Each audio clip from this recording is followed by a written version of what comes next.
ንገረኝ እንጂ ዳግም ከማን ጋር ምን ሳደርግ አይታኛል? ብሌን እኔ እንደሱ ለማለት ፈልጌ አይደለም። ዳግም እኔ ላንተ ባለጌ ሴት ነኝ? ከማንም ጋር ምን ርካሽ ሴት አድርገህ ነው የምታስበኝ? ኖ እኔ እንደዛ ለማለት ፈልጌ አይደለም። ጨዋ እናት ነው ያሳደገችኝ። ክብሬን ደግሞ በደንብ ነው የማውቀው። እሺ ታሻ ነገር ልንገርህ፣ የኔና ያንተ ነገር አብቅቷል። አንተ ደግሞ የባሰ እንዳይነሳ አድርገህ እየቀበርከው ነው። እኔን ስሜታዊ አድርገህ የምትቀይረው ነገር የለም። ከቻልክ ራስን ለውጥ። እሱ ነው ዋጋ ያለው። አንቺ ወራዳ፣ በገንዘብ እየገዛሽ ነው ህሊናዬን እንድሸጥ አይደል?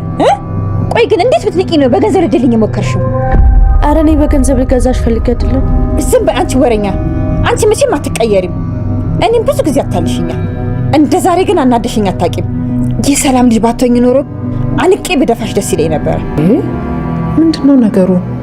አክስቴ ነገርኩሽ እኮ እኔን መኝ። ሁሉም ነገር ሰላም ነው። ትንሽ ብቻ ታገሺ። ሁሉንም ነገር ባይንሽ ታየዋለሽ። እንዴ ብሌን እኮ እንዲሆን አታውቅም።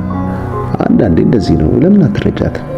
ጆ ምን እያልከኝ ነው ግን? ነገራችን ላይ ዳግምን ለማስቀናት ነው እንደዚህ ማድረግ። ምን እያልክ ነው? ሁለተኛ እንደዚህ አይነት ነገር እንዳትናገር። እኔ እዚህ ጋር ያለሁት እኮ ካንተ ጋር ለመሆን። እሺ ይቅርታ። እንደውም ትቻለሁ። በቃ ወደ ውስጥ ገባለሁ። ዘር ተኝተሻል እንዴ? ቆይ ግን ምን ፈልገሽ ነው? በሰላም አልተኛበትም እንዴ? እሺ ይቅርታ። ለተኛበት አትመጡጭኝ። አንቺም ከፍልሽ እዛው መሬት ላይ አንጥፈሽ ተኝ። መሬት ላይ እኮ ነው መሬት ላይ ልተኛ? እሱ ይስበዛብሽ ነው። ተናደሽበታል። ድጋሚ ደግሞ ታዘኝለታለሽ። አንቺ ራሱ ራስሽን አታውቂም። እኔ እዚህ ያለሁት ካንተ ጋር ነው። ስለማን እንደምታወራ አላውቅም። ስለኛ ብቻ እንድናወራ ነው የምፈልገው። ብሌንዬ ዳግምን ለማናደድ እየሞከርሽ እንደሆነ ገብቶኛል። በመናደዱ ብዙም ባልደሰትም ከኔ ጋር ስለሆንሽ ግን ደስ ብሎኛል። ሳሚ ለምንድን ነው ግራ የምትጋባው? ዳግም ነገሮችን አስተካክላለሁ ብሎ ጭራሽ አበላሽቷቸዋል ማለት ነው። ምክንያቱም ዳግም ብሌንን ምን ያህል እንደሚያፈቅራት ሳሚ ስለሚያውቅ ይሄንን ነገር እየተጠቀመበት ነው። ዳግም ስሜታዊ በሆነ ቁጥርና በቀና ቁጥር ብሌን ደግሞ ትናደዳለች። ምክንያቱም ስሜቱን የማይቆጣጠርና የሚቀና ሰው አልፈልግም። እኔ ወደፊት አንተን ካገባው በኋላ ከወንዶች ጋር ወይም ደግሞ ከሌላ ሰው ጋር ቆሜ እንኳን ላላወራ ነው ወይ? ይሄ ባህሪህ ደግሞ እየተመቸኝ አይደለም እባክህን ብላ ዳግም እንዳይቀና ለማድረግ ብትፈልግም ግን ደግሞ ዳግም በጣም የብሌን ፍቅር ስላለበት ሳሚ የሚያደርገውን ነገር ደግሞ ጠንቅቆ ስለሚያውቅ በዛ ላይ ደግሞ ከሳሚ ጋር ተወራርዶ ስለነበረ ነገሮች ጭራሽ ተበላሽተው ለሳሚ ትልቅ እድል ፈጥረውለታል ማለት ነው።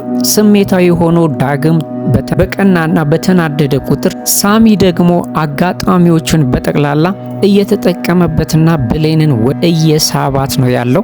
ዛሬ ላይም እንግዲህ ዳግም ብሌንን በፊት ላጠፋው ጥፋት ይቅርታ ጠይቋት ነበር ማለት ነው። ግን ደግሞ በዛ መሃል ትልቅ ስህተት ተፈጥሯል።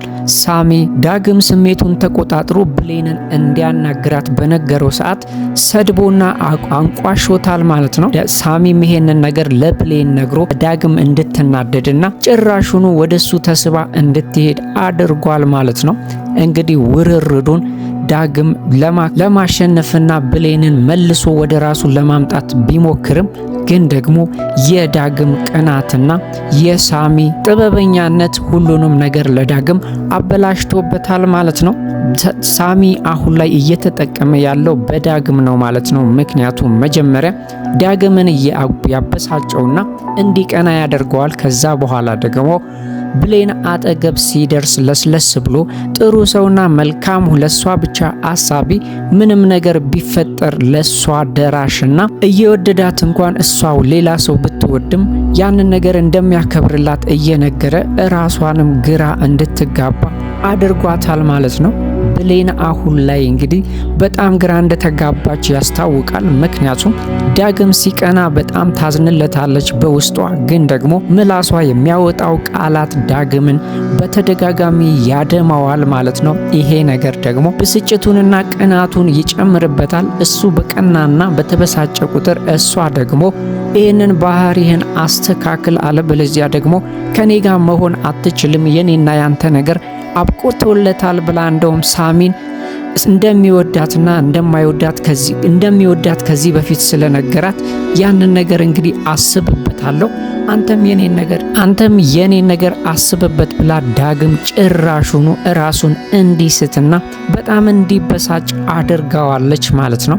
ከሳሚም ጋር የምታሳልፈው እያንዳንዷ ሰዓት እንግዲህ ለዳግም ትልቅ ስቃይና ትልቅ ህመም ሆኖበታል። ምናልባትም በዚሁ ከቀጠለ ዳግም ተመልሶ የብሌን ላይሆን ይችላል። ምክንያቱም ሳሚ ዳግምን ለማናደድ በተደጋጋሚ የሚያደርገው ነገር ዳግምን ትልቅ ስህተት ውስጥና ብስጭት ውስጥ እየጨመረው ነው ያለው ማለት ነው። ሰላምና ጆም እንግዲህ እየሆነ ባለው ነገር በጣም እያዘነች ነው። ሰላም በተለይ ጆም እንግዲህ ሙሉ በሙሉ የነሱን ሚስጥር ባያቅም እየተካሄደ ያለው ነገር በጣም እንደተመቸውና እያዝናናው ነው ያለው። ሰላም ግን አሁን ላይ ብሌን እያደረገችው ያለው ነገር በኋላ ላይ ትልቅ ዋጋ ሊያስከፍል እንደሚችል ገብቷታል። ምክንያቱም ብሌን ያለችበት ሁኔታ በጣም ግራ የተጋባችና ራሷን አጣብቂኝ ውስጥ ጨምራለች ማለት ነው። ሳሚ ጥሩ በሆነላት ቁጥር ወደ ሳሚ ትሳባለች። ዳግም ደግሞ ምን ያህል እንደሚወዳትና እንደሚያፈቅራት ጠንቅቃ ታውቃለች ማለት ነው።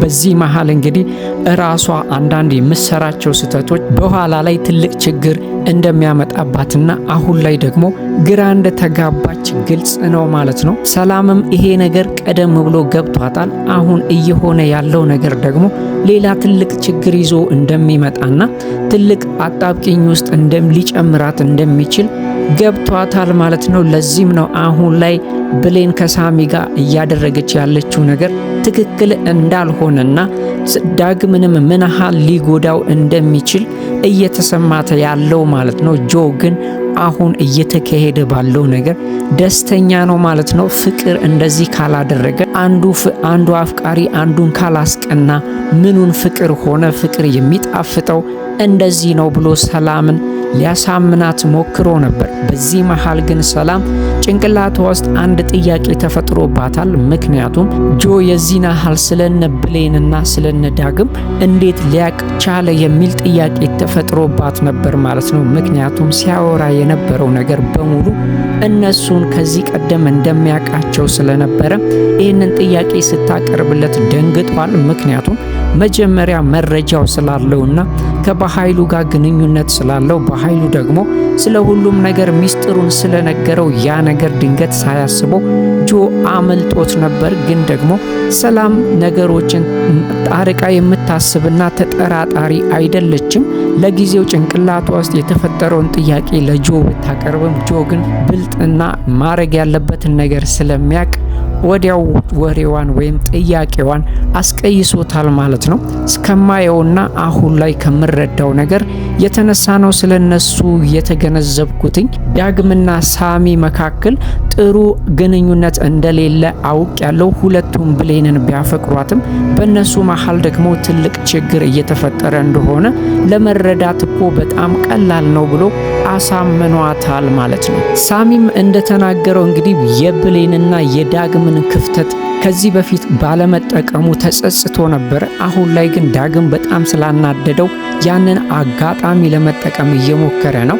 አጋጣሚው ደግሞ ትልቅ እድል እየፈጠረለት ነው ያለው። እንግዲህ ቁስሉን እንድታክመው አድርጓል ማለት ነው። በዚህ ሰዓት ግን እሱ ቁስሉ እንዲቀየርለት ሳይሆን እሱ ከሷ ጋር ያለውን ቅርርብ የበለጠ ሊያጠነክረው ነው። ይሄንን እያደረገችው ወይም ደግሞ ሳሚ ራቁቱን ልብሱን አውልቆ ቁስሉን እያከመችለት ባለበት ሰዓት እንግዲህ ዳግም ደግሞ የእነሱን መጨረሻ ሳላይ አልተኛም በሚል ድንገት ሲያይ ያየውን ነገር በፍጹም ማመን አቅቶታል። ምክንያቱም አንድ ፍቅረኛ አለኝ ታማኝ ነኝ የምትል ሴት ከሌላ ሰው ጋር የዚና ሐሊያውም ደግሞ ወንዱ ራቁቱን ሆኖ መቀራረብ ምን የሚሉት ነው ብሎ ዳግም በጣም የባሰ ተበሳጭቷል ማለት ነው። በዚህ ከቀጠለ ዳግም ራሱንም ሊያጣ ይችላል ወይም ደግሞ በብሌንም ተስፋ ሊቆርጥ እንደሚችል ግልጽ ነው። ብሌንም ምን እያደረገች እንደሆነ በፍጹም አልታወቃትም። ሳሚን በጣም እየቀረበችውና እሷ ልቧ ውስጥ እንዲገባ እየከፈተችለት እንደሆነ ግልጽ ነው። አልበለዚያማ የዚህን ያህል ተቀራርባ የከሱ ጋር የዚህን ያህል ልታዝንለትና የዚህን ያህል ልትንከባከበው አይገባም ነበር። ይሄ አደጋ የደረሰበት በሷ ምክንያት ቢሆንም ግን ደግሞ የዚህን ያህል መቀራረቡ ትልቅ ችግር ሊፈጥር እንደሚችልና ዳግምንም ምን ያህል ሊጎዳው እንደሚችል በፍጹም አልተረዳችም። ድንገት ዞር ስትል ግን ዳግም እያደረጉ ያሉትን ነገር እያየ እንደሆነ ስታየው በጣም ደንግጣለች። ምክንያቱም የምታወራውና የምታደርገው ነገር በጣም የተለያየ ነው። ዳግምን በጣም የሚያስቀናና ከአይምሮ በላይ የሆኑ ነገሮችን ከሳሚ ጋር ታደርጋለች። በዚህ ሰዓት ደግሞ ዳግም ተናዶ ሲናገራት አንተ ቅናተኛና ራስህን መቆጣጠር የማትችል ነህ ብላ ራሱን መልሳ ትወቅሰዋለች ማለት ነው። ስለዚህ ይሄ ነገር አሁን ላይ ለዳግም ምን ያህል እንደሚያስከፋው ስለገባት ያየውን ነገር ማየት እንደሌለበት ስለተረዳች በጣም ነበር የደነገጠችው ማለት ነው። ቃልም አሁን ላይ በከፊልም ቢሆን ከገነት ጋር ተስማምታ እየኖረች ነው ያለችው። የምትታዘዘውን በጠቅላላ እየሰራች ነው ያለችው። ገነትም እንግዲህ በዚሁ ከቀጠለች ቃል ወደፊት ጥሩ ልጅ እንደምትሆንና የምትፈልገውን ያህል ሙያም ልታስተምራት እንደምትችል እየነገረቻት ነው። ግን መሀል ላይ ደግሞ ቃል ትልቅ ስህተት ሰርታለች። ምክንያቱም ገነት ምን ያህል ታማኝና ቃሏን አክባሪ እግዚአብሔርን የምትፈራና ለሰዎች ትልቅ አመለካከት ወይም ደግሞ ጥሩ ስብዕና ያላት እናት ነች ማለት ነው። ቃል ይሄንን እምነቷንና ይሄንን ጥንካሬዋን ልትሰብርባት ሞክራ ነበር። ምክንያቱም እኔና አንቺ ከተስማማን ይሄንን ህይወትሽን እቀይርልሻለሁ፣ ስለዚህ ከኔ ጋር ተስማሚና እኔ ምልሽን አድርጊ፣ በዛ ምትክ ብር እሰጥሻለሁኝ ብላ ትልቅ ስህተት ውስጥና ችግር ውስጥ ልትጨምራት ሞክራ ነበረ።